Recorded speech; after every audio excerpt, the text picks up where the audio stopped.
Good morning students, मैं विष्णु कुमार। एक बार फिर से स्वागत है आपका अपने यूट्यूब चैनल फिजिक्स क्लासेस में। हाँ बेटा, लास्ट क्लास में हम डिस्कस कर रहे थे magnetic force on moving charge in uniform magnetic field. ठीक है, तो इस क्लास में हमने डिस्कस कर लिया था कि जब कोई चार्ज पार्टिकल है रनिंग मोशन में यूनिफॉर्म मैग्नेटिक फील्ड में एंटर करता है तो मैग्नेटिक फोर्स क्या करता है, एक्सपीरियंस करता है। क्लियर यहां तक? चलिए, इसके बाद हम बात कर रहे थे हमारे पास की डिफरेंट केसेस में कि उस पर फोर्स जो होगा कितना लगेगा और उसका पाथ किस टाइप से होगा। तो लास्ट क्लास में हमने डिस्कस कर लिया था कि वो स्ट्रेट लाइन कब मूव करेगा, सर्कुलर मोशन में कब रहेगा, and straight line and circular combined motion कब करेगा। दैट मींस हेलिक्स मोशन जो है वो कब करेगा। क्लियर? आज उस पर बेस्ड हम क्वेश्चन सोल्व करेंगे। जब कोई चार्ज पार्टिकल है, फर्स्ट केस में हम बात करेंगे जब नॉर्मली एंटर करेगा तो क्या होगा, दैट मींस सर्कुलर मोशन में कितना होगा। ठीक है, उसके बाद हम डिस्कस करेंगे हेलिक्स मोशन में। चलिए, तो नेक्स्ट हम स्टार्ट करते हैं आज का topic, circular motion of moving charge in uniform magnetic field. Uniform magnetic field, ठीक है। तो बात करें बेटा क्या, circular motion of moving charge in uniform magnetic field. जब कोई चार्ज पार्टिकल है हमारे पास है यूनिफॉर्म मैग्नेटिक फील्ड में सर्कुलेट कर रहा हो, और ऐसा कब हो सकता है हमारे पास, ऐसा तभी पॉसिबल है बेटा जब चार्ज पार्टिकल जो हो मैग्नेटिक फील्ड के नॉर्मली एंटर करे। देखिए कैसे, consider a uniform magnetic field which magnitude is B and direction is perpendicularly inward the plane of board. ठीक है, यानी क्रॉस का मतलब क्या है बेटा, यहां मैग्नेटिक फील्ड की डायरेक्शन क्या है, नॉर्मली इनवर्ड है।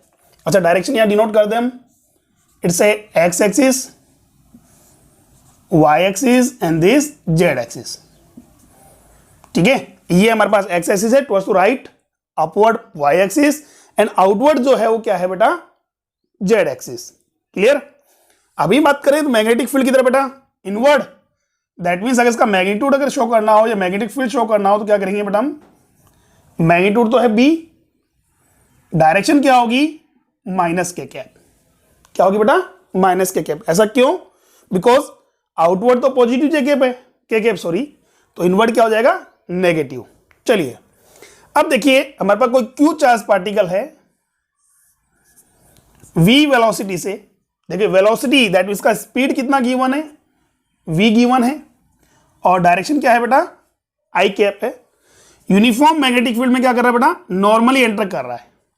देखिए इस रीजन से पहले हम बात करेंगे स्ट्रेट लाइन मूव कर रहा है विदाउट एनी फोर्स, बिकॉज यहां मैग्नेटिक फील्ड नहीं है, यहां मैग्नेटिक फील्ड नहीं है। जैसा कि लास्ट क्लास में बेटा हमने डिस्कस किया था क्या, कि मैग्नेटिक फोर्स जीरो कब होगा बेटा हमारे पास, चार्ज जीरो हो, फर्स्ट केस। सेकेंड, वेलोसिटी में भी जीरो यानी स्पीड जीरो हो। Third case, magnetic field zero हो। और फोर्थ केस हम बात करेंगे वेलोसिटी पैरेलल हो किसके, मैग्नेटिक फील्ड के। क्लियर? चलिए, तो यहां तक कोई फोर्स नहीं है, पर जैसे ही चार्ज पार्टिकल बेटा मैग्नेटिक फील्ड में एंटर करेगा तो क्या होगा, कंटिन्यूसली फोर्स एक्सपीरियंस करेगा। कितना फोर्स, जैसा कि हम लास्ट क्लास में बोला था, F equal to Q V cross B. Clear? देखिए ये मेरे पास चार्ज पार्टिकल एंटर कर रहा है v वेलोसिटी से। अब कितना फोर्स एक्सपीरियंस करेगा और किस डायरेक्शन में करेगा, तो कितना करेगा बेटा, वो तो हमारे पास कितना है, F vector equal to Q V vector cross B vector. Clear यहां तक? चलिए, मैग्नीट्यूड की बात करें तो फोर्स का मैग्नीट्यूड हो गया क्यू वी बी। डायरेक्शन कैसे कैलकुलेट करेंगे, क्रॉस प्रोडक्ट है यहां बेटा। देखिए या तो आप यूज करो राइट हैंड रूल से, ठीक है, अदरवाइज हम यूज करेंगे किससे, वेक्टर प्रोडक्ट से। तो देखिए वेलोसिटी की डायरेक्शन क्या है बेटा, आई कैप क्रॉस, मैग्नेटिक फील्ड की डायरेक्शन क्या है बेटा, माइनस के कैप। क्लियर? अब बताइए आई क्रॉस, सॉरी वेक्टर फॉर्म में बात करें तो मैग्नीट्यूड तो क्यू वी बी है, डायरेक्शन क्या होगी, आई कैप क्रॉस माइनस के कैप, आई क्रॉस माइनस के कैप। तो जैसा कि हमने वेक्टर प्रोडक्ट में पढ़ा है बेटा, आई क्रॉस के माइनस जे होता है, बट यह नेगेटिव है तो क्या होगा, पॉजिटिव जे कैप। तो यहां क्या होगा, Q V B positive J cap. Clear? That means force की डायरेक्शन क्या होगी बेटा, अपवर्ड, इस टाइप से। क्लियर? चलिए अब बात करते हैं इसका मतलब क्या हुआ। एक तो ये से निकाला वेक्टर प्रोडक्ट से, एक हम निकाल रहे हैं राइट हैंड रूल से। कैसा, हमने राइट हैंड की फिंगर्स को बेंड करना है बेटा, कैसे, फ्रॉम वी टू बी। देखिए पहले हम बात करें, राइट हैंड की फिंगर्स हम यूज कर रहे हैं बी की डायरेक्शन में, ठीक है। ये डायरेक्शन हो गई मैग्नेटिक वेलोसिटी की। मैग्नेटिक फील्ड की तरह बेटा इनवर्ड या आउटवर्ड, इनवर्ड। तो राइट हैंड की फिंगर्स को इनवर्ड बेंड कीजिए। थंब किधर जा रहा है बेटा, राइट हैंड की फिंगर्स को बेंड करने पर थंब किधर जा रहा है, अपवर्ड। तो फोर्स की डायरेक्शन क्या होगी, अपवर्ड। क्लियर? बस में आ गई।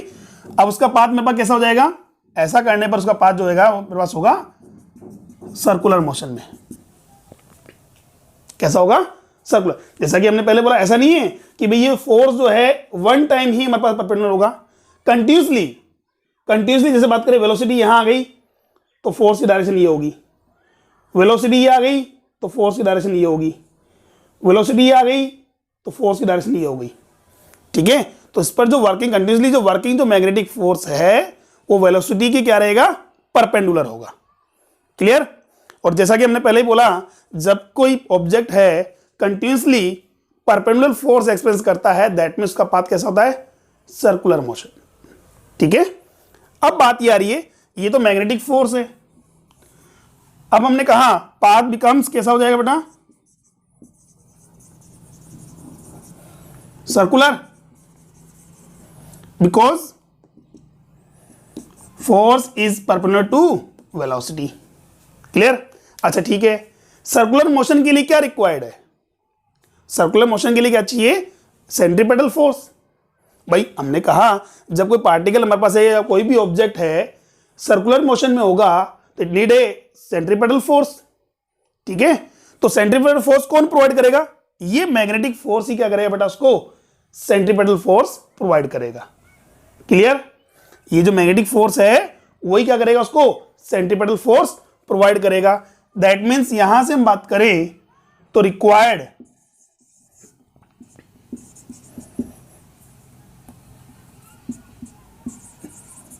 centripetal force provided by magnetic force। ठीक है? इट मीन्स यहां से क्या होगा बेटा, M V square by R, जो सेंट्रीपेटल फोर्स है वो रिक्वायर्ड प्रोवाइड है किससे बेटा, क्यू वी बी से। क्लियर? अब देखिए यहां से इसको सोल्व कीजिए, एक वी से वी क्या हो जाएगा, कैंसिल आउट हो गया, तो M V is equal to Q B R. ये एक इक्वेशन निकल के आ रही है हमारे पास, ये फॉर्मुला निकल के आ रहा है, या कंडीशन बोल सकते हैं इसको हम, किसके लिए, सर्कुलर मोशन के लिए। किसके, circular motion of moving charge in uniform magnetic field के लिए क्या कंडीशन आनी चाहिए, M V must be equal to Q B R. Clear है यहां तक, M V must be equal to कितना होगा, क्यू बी आर। या उल्टा बोलते हैं हम, ऐसा है तो सर्कुलर मोशन में होगा, या सर्कुलर मोशन में है तो M V is equal to Q B R होगा। क्लियर? अच्छा ठीक है, माइंड में एक क्वेश्चन हमारे पास आता है कि सर ये सर्कुलर मोशन में होगा, ठीक है, तो सर्कुलर मोशन कैसा होगा, यूनिफॉर्म होगा या नॉन यूनिफॉर्म होगा। बात आ रही है हमारे पास, यूनिफॉर्म होगा या नॉन यूनिफॉर्म होगा। तो यहां से बात करें, ये जो सर्कुलर मोशन है बेटा वो होगा यूनिफॉर्म। फर्स्ट बात हम बात करें यूनिफॉर्म सर्कुलर मोशन।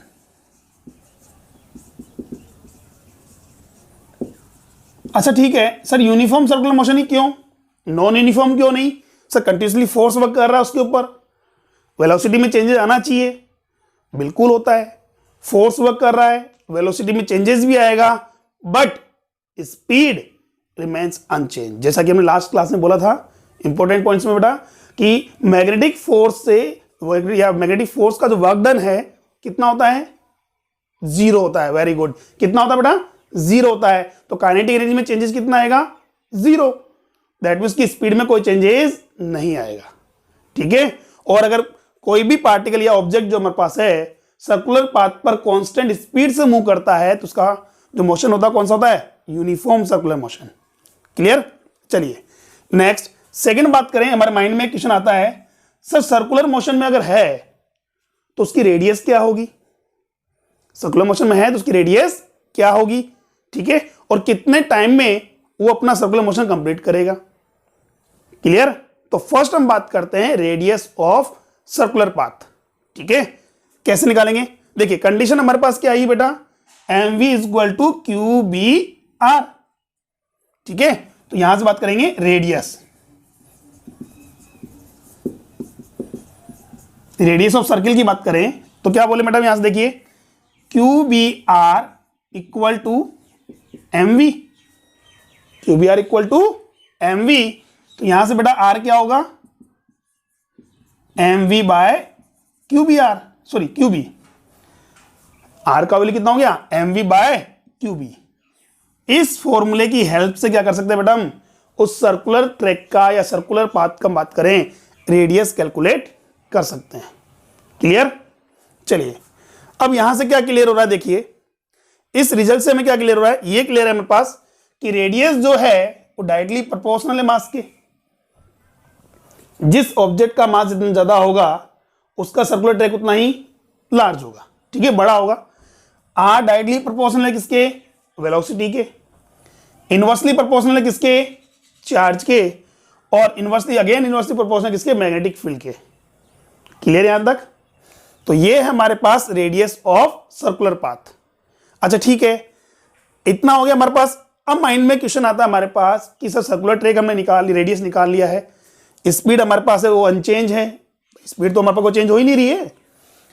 थर्ड हम बात करें, स्पीड क्या है बेटा, वो अनचेंज है। रीजन बता चुका हूं, work done is equal to कितना है, 0। चलिए स्पीड अनचेंज है, रेडियस हमारे पास आ गया है, तो पार्टिकल जो है या चार्ज पार्टिकल जो होगा वो अपना एक ट्रैक जो है सर्कुलर ट्रैक कितने टाइम में कंप्लीट करेगा, दैट मीन्स टाइम पीरियड। ठीक है, क्या कैलकुलेट करना पड़ा हमें, टाइम पीरियड, कि वो एक टाइम पीरियड, एक साइकिल या एक सर्किल जो है कंप्लीट करने में कितना टाइम लेगा। फोर्थ केस की बात करते हैं हम, टाइम पीरियड। ठीक है, अच्छा टाइम पीरियड की बात करें तो टाइम इज इक्वल टू क्या होता है बेटा, distance by speed, distance by speed. Sir यहां वेलोसिटी क्यों नहीं ली, बिकॉज हम यहां बात करें यूनिफॉर्म सर्कुलर मोशन में है।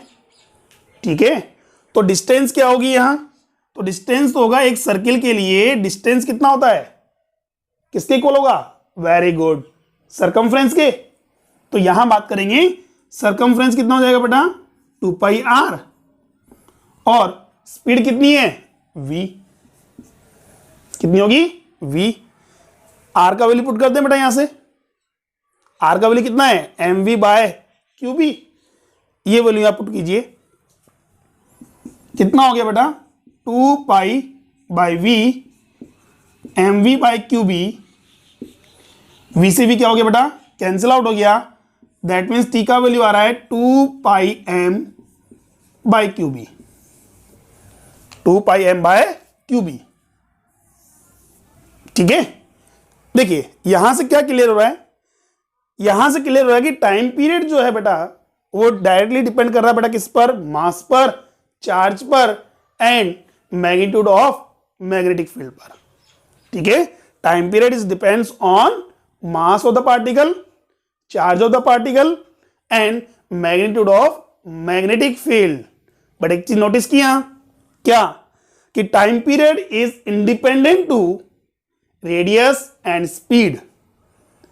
यहां बात करेंगे टाइम पीरियड जो है वो रेडियस और स्पीड से क्या है, इंडिपेंडेंट है। क्लियर, पास में आ गई। टाइम पीरियड जो हो क्या होगा, वेलोसिटी यानी कि स्पीड, और रेडियस से क्या है, इंडिपेंडेंट। क्लियर हो गया यहां तक। चलिए ये था टाइम पीरियड। अच्छा ठीक है सर, टाइम पीरियड है तो इसकी फ्रीक्वेंसी हम इजीली कैलकुलेट कर सकते हैं। फ्रीक्वेंसी क्या होगी बेटा हमारे पास, तो फ्रीक्वेंसी हम कैलकुलेट कर सकते हैं बेटा किससे, 1 बाय टाइम पीरियड से, 1 बाय टाइम पीरियड से। कितना होगा, frequency F is equal to हो गया बेटा हमारे पास 1/t। तो देखिए इसका रेसिप्रोकल कर दीजिए बेटा, कितना हो जाएगा, qb/2πm, qb/2πm it the frequency of charge particle. ठीक है, चलिए अब अगर मान लें यहां से हम निकाल सकते हैं, एंगुलर वेलोसिटी भी कैलकुलेट कर सकते हैं या एंगुलर फ्रीक्वेंसी भी कैलकुलेट कर सकते हैं। ओमेगा कितना होता है, 2π/T। ठीक है, टी का वैल्यू ऑलरेडी है हमारे पास, या अदरवाइज हम यूज करें 2πf। Clear, by putting the values of T और F we can easily find out या easily calculate derive the value of omega. Clear यहां तक? ठीक है, तो ये हमारे पास है कंडीशन किसके लिए, जब चार्ज पार्टिकल है मैग्नेटिक फील्ड में नॉर्मली या परपेंडिकुलरली अगर एंटर करता है, then it continuously experience perpendicular force या magnetic force which provide the required centripetal force to circular motion। क्लियर? चलिए कितना हो जाएगा, mv²/r = qvb। फटाफट स्क्रीनशॉट लीजिए बेटा इसके ऊपर, फिर इस पर बेस्ड हम क्या है क्वेश्चन सोल्व करते हैं। ठीक है,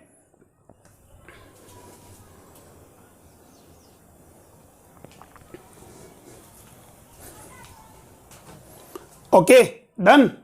चलिए नेक्स्ट देखते हैं इसके ऊपर based question.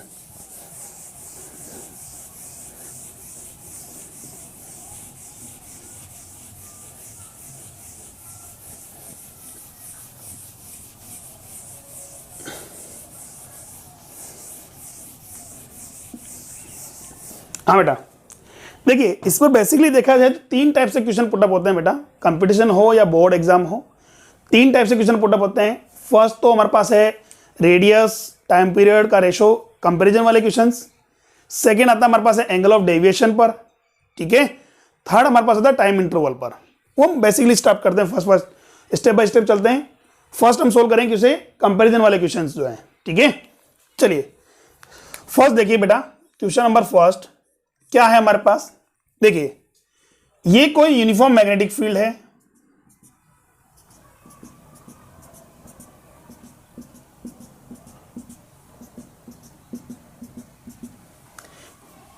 B vector direction हमारे पास गिवन है I cap, J cap and outward क्या है बेटा, के कैप। ठीक है, और यहां मेरे पास कोई चार्ज पार्टिकल है जो फर्स्ट केस में बेटा कितने से v = 20 मीटर पर सेकेंड से नॉर्मली एंटर करता है। ठीक है, फर्स्ट केस में, और सेकंड केस में वही चार्ज पार्टिकल, सेकंड केस में वही चार्ज पार्टिकल बेटा कितने से 40 मीटर पर सेकेंड से नॉर्मली एंटर करता है। क्लियर, फर्स्ट केस में तो क्या था बेटा हमारे पास 20 मीटर पर सेकेंड से एंटर कर रहा है, नॉर्मली एंटर कर रहा है। सेकंड केस में वही चार्ज पार्टिकल है 40 मीटर पर सेकेंड से क्या कर रहा है, नॉर्मली एंटर कर रहा है। Now find out that ratio of, find out ratio of their radius that means r1 by r2 and time period t1 by t2। ठीक है, दोनों ही केसेस में रेडियस का रेशो क्या होगा और टाइम पीरियड का रेशो क्या होगा। ठीक है, हमारे पास दोनों ही केसेस में बेटा क्या है, चार्ज पार्टिकल कॉमन है, कॉमन चार्ज पार्टिकल है Q जो फर्स्ट टाइम है 20 मीटर पर सेकंड से एंटर कर रहा है, सेकंड केस में 40 मीटर पर सेकंड से एंटर कर रहा है। देखिए तो रेडियस कैसे निकालेंगे हम, तो यहां बात करते हैं, बिकॉज वी नो दैट जब कोई चार्ज पार्टिकल है नॉर्मली अगर एंटर करता है तो क्या होगा, उसका पाथ कैसा होगा बेटा, सर्कुलर मोशन, यही होगा। और सर्कुलर मोशन की बात करें तो कंडीशन क्या आती है हमारे पास, mv = qbr। यही है, अगर सर्कुलर ऑब्जेक्ट हमारे पास है या पार्टिकल जो हमारे पास है सर्कुलर मोशन में होगा तो qbr = कितना हो गया, mv। तो r का फॉर्मूला कितना हो गया बेटा, mv/qb। ठीक है, अब देखिए चार्ज कॉमन है हमारे पास दोनों केसेस में, तो मास भी कॉमन होगा, मैग्नीट्यूड ऑफ चार्ज भी कॉमन होगा, मैग्नेटिक फील्ड तो कॉमन है ही दोनों में। ठीक है, तो क्या करेंगे, यानी r डायरेक्टली डिपेंड कर रहा है बेटा किस पर, वेलोसिटी पर। दैट मीन्स यहां से बात करें फर्स्ट केस में R1/R2 का जो फॉर्मूला होगा या वैल्यू जो होगी वो क्या होगी बेटा सर V1/V2 भाई। R1/R2 कितना आ रहा है V1/V2। वेरी गुड, कितना आंसर आ रहा है 1/2। अरे V1 का वैल्यू कितना है 20/40। यहां 2 से 2 कैंसिल आउट हो गया, हमारे पास कितना हो गया R1/R2 इज इक्वल टू 1/2। यानी कि उनकी रेडियस का रेशो क्या होगा दोनों केसेस में 1:2। कितना होगा 1:2। अब फटाफट बताइए सेकंड केस की बात करते हैं। टाइम पीरियड का रेशो क्या होगा? टाइम पीरियड का रेशो क्या होगा 1:2? नहीं, 1:2 नहीं होगा हमारे पास। देखिए टाइम पीरियड का फॉर्मूला क्या था बेटा हमारे पास 2πm/QB, और हमने बोला था वहां टाइम पीरियड जो है वो वेलोसिटी से क्या है इंडिपेंडेंट है। क्या है बेटा इंडिपेंडेंट है। ठीक है, यानी वेलोसिटी पे डिपेंड नहीं करता, ना रेडियस पे डिपेंड करता है। चार्ज कॉमन है, मास भी कॉमन है, मैग्नेटिक फील्ड भी कॉमन है। तो यहां से देखा जाए तो टाइम पीरियड का रेशो क्या होगा बेटा? वेरी गुड, कितना आ रहा है 1:1। क्लियर यहां तक? ठीक है, इस टाइप से हम क्वेश्चन सोल्व कर सकते हैं।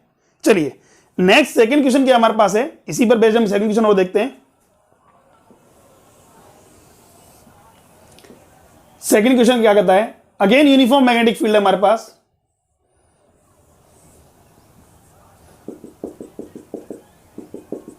इसकी डायरेक्शन क्या है बेटा perpendicular invert to the board.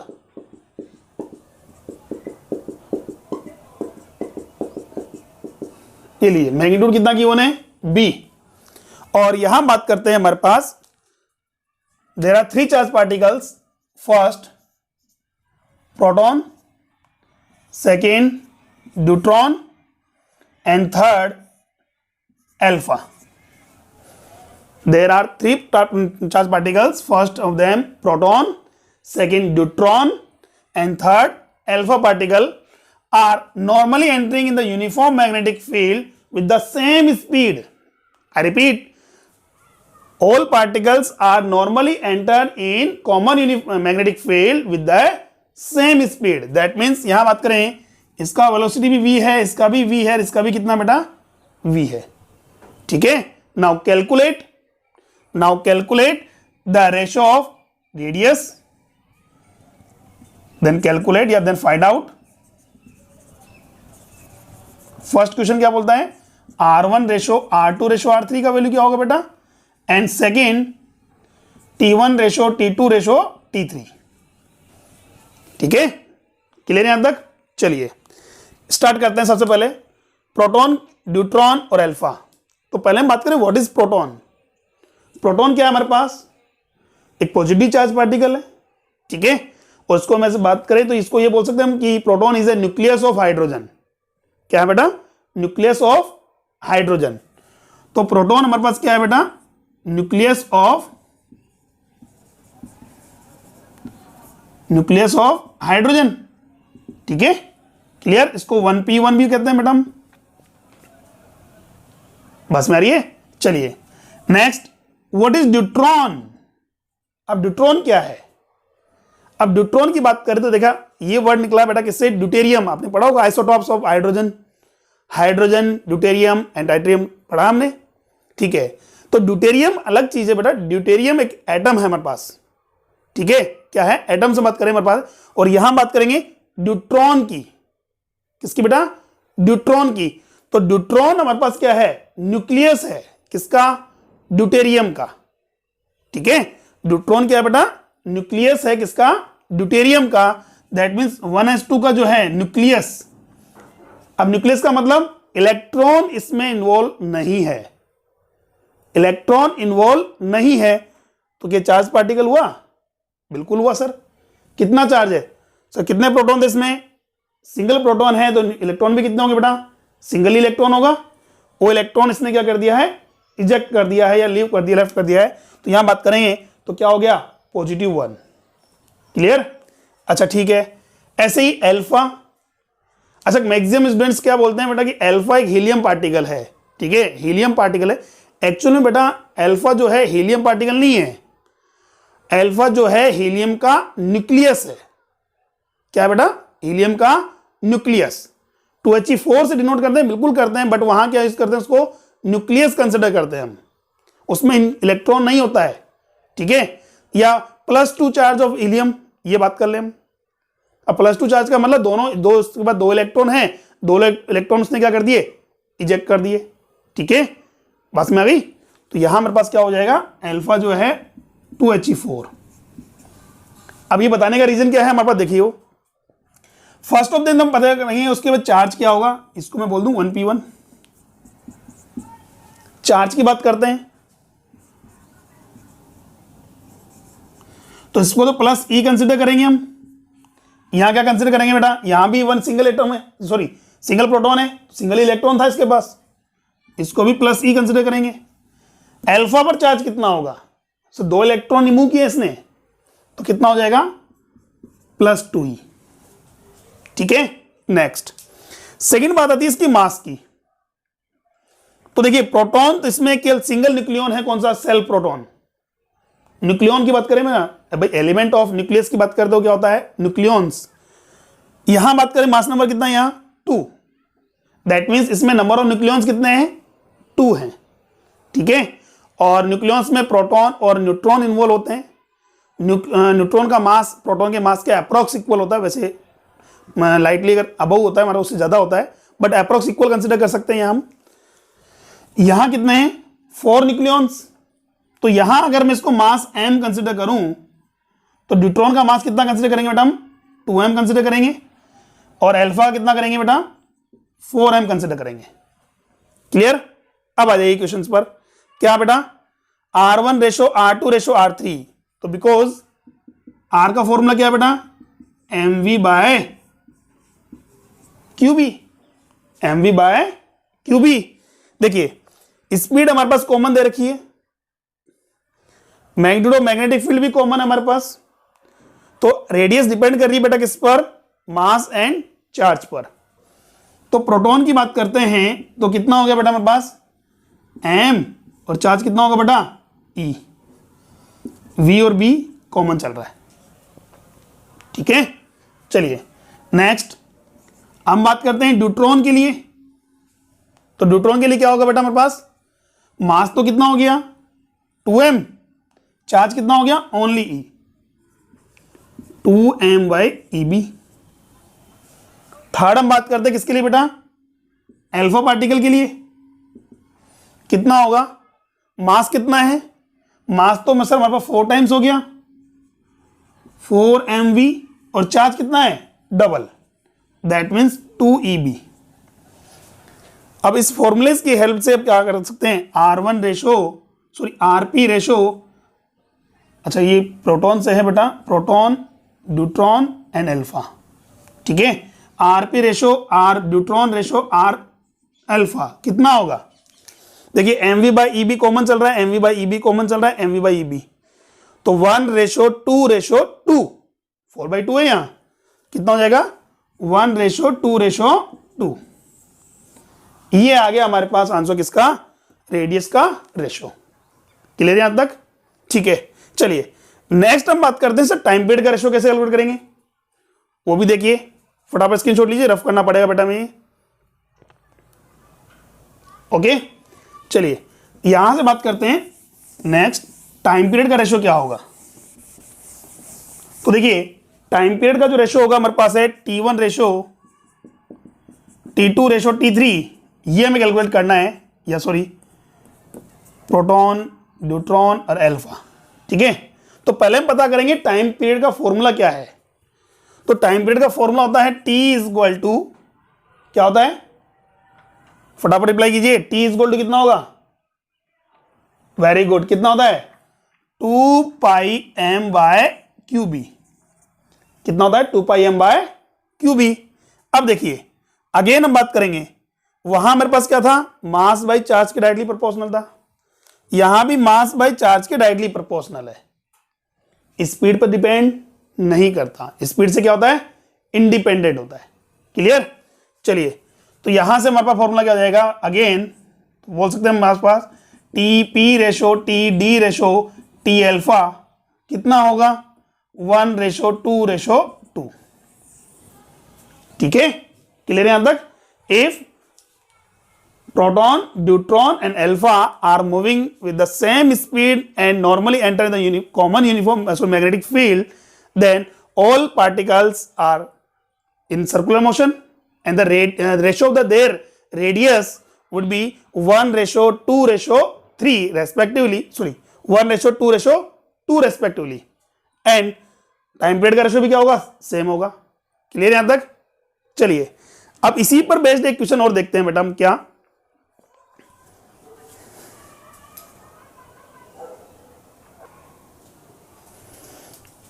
हाँ बेटा सेकंड क्वेश्चन हमारे पास ये है, what happened if the kinetic energy of the all particles are same.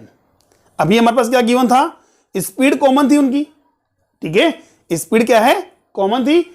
और अगर बात करें सेकंड केस में बात करें, इन्हीं सेम रिजल्ट हमारे पास, क्वेश्चन सेम है हमारे पास है, if the kinetic energy of all particles are same. ठीक है, चलिए देखते हैं यहां।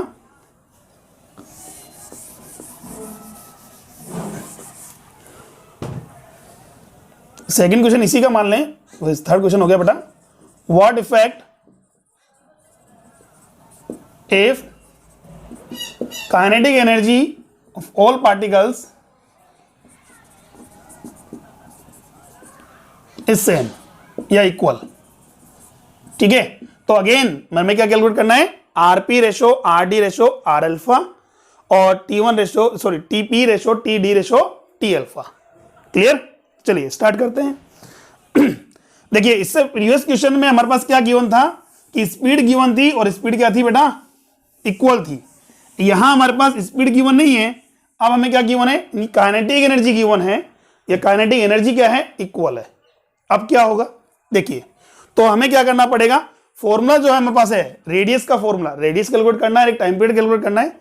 तो यहां बात करेंगे रेडियस का फॉर्मूला, ठीक है, और टाइम पीरियड का फॉर्मूला किसके टर्म्स में हमें सोल्व करना पड़ेगा, किसके टर्म्स में बेटा, हमें काइनेटिक एनर्जी के टर्म्स में निकालना होगा।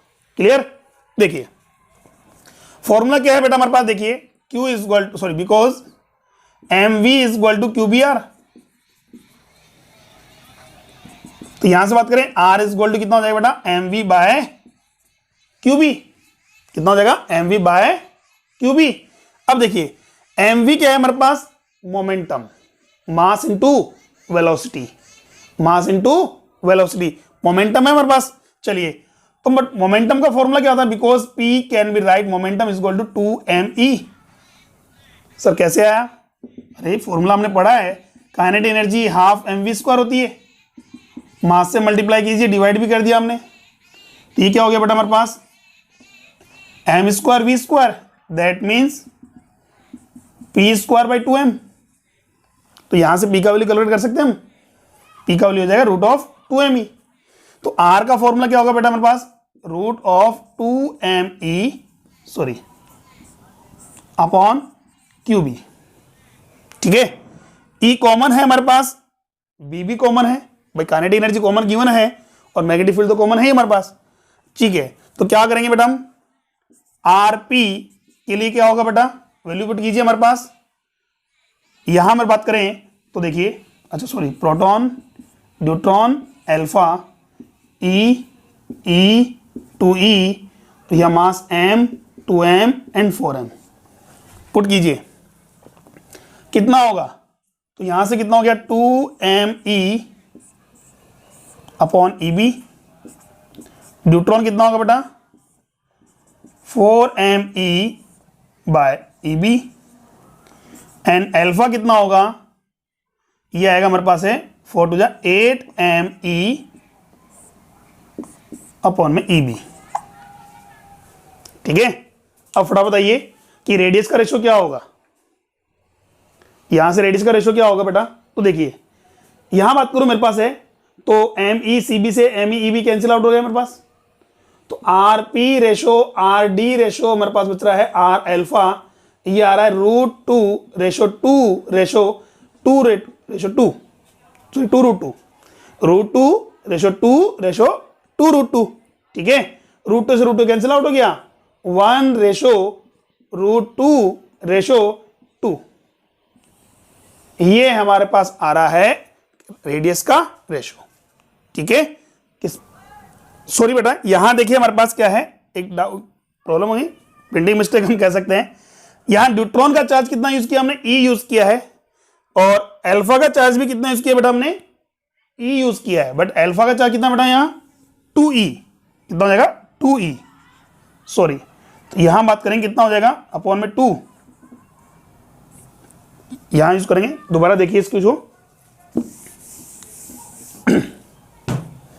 हाँ बेटा कितना हो जाएगा, आरपी का वैल्यू कितना है बेटा, आरपी मेरे पास वैल्यू आ रहा है कितना, √2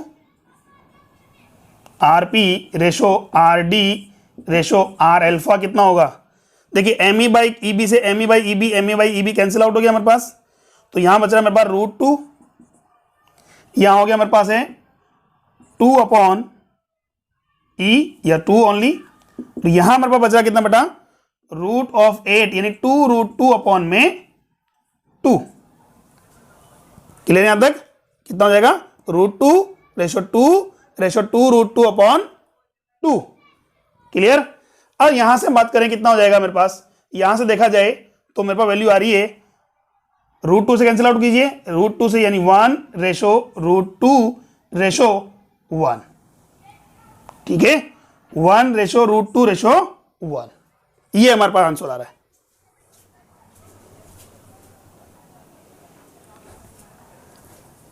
ओके, क्लियर यहां तक। इसी टाइप से बेटा आप टाइम पीरियड का रेशियो कैलकुलेट कर सकते हैं, टी का फॉर्मूला यूज कर करके, किसके टर्म्स में, काइनेटिक एनर्जी टर्म्स में। क्लियर हो यहां तक। आज के लिए हम यही बात करेंगे, बाकी सेकंड और थर्ड टाइप के क्वेश्चन जो करेंगे हम नेक्स्ट क्लास में सोल्व करेंगे। क्लियर, आज के लिए इतना ही, थैंक यू।